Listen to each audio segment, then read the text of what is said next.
Start game now.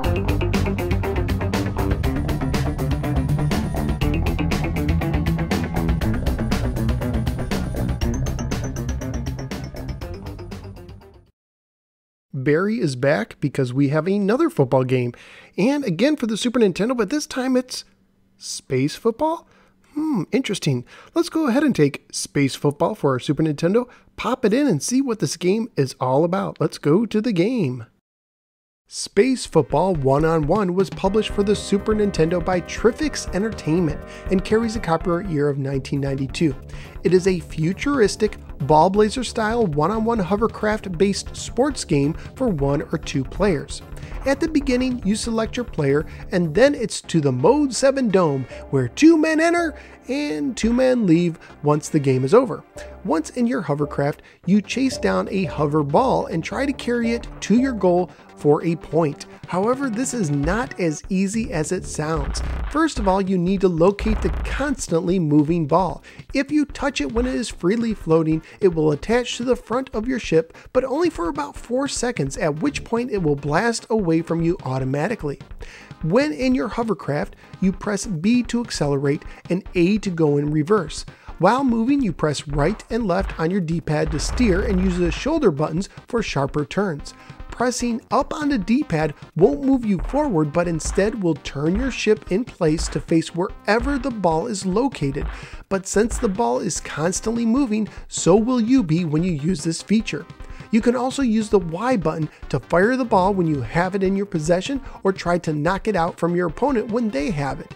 But know this, unlike Ballblazer, you cannot score by shooting. You have to carry the ball into the goal area for a point instead.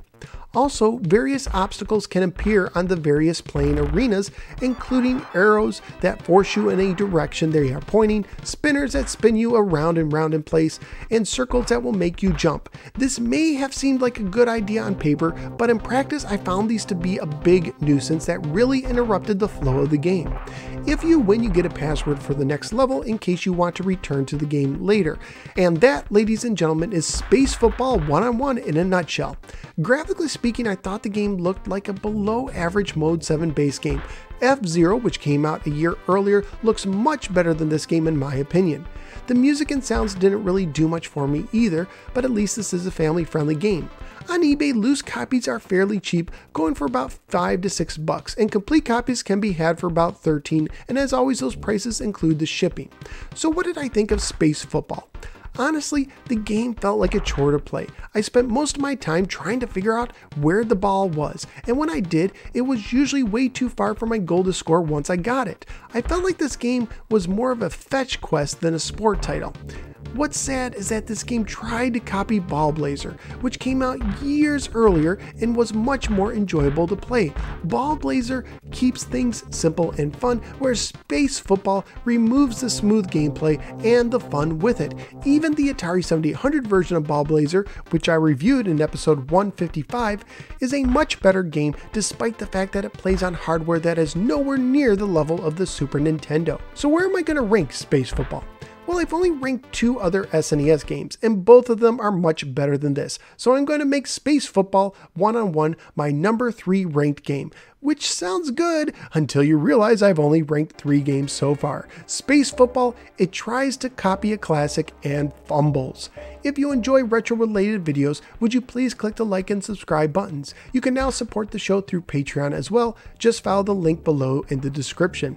Also, be sure to check out some of my many other videos covering Atari, Sega, Nintendo, more. With over 175 now posted, there's something for just about any retro fan. Thank you guys for giving me a little part of your day, and I look forward to seeing you on the next episode of the No Sir Gamer. Take care and go play some Atari 7800 Ballblazer. It should get that bad Space Football aftertaste out of your mouth. Yuck.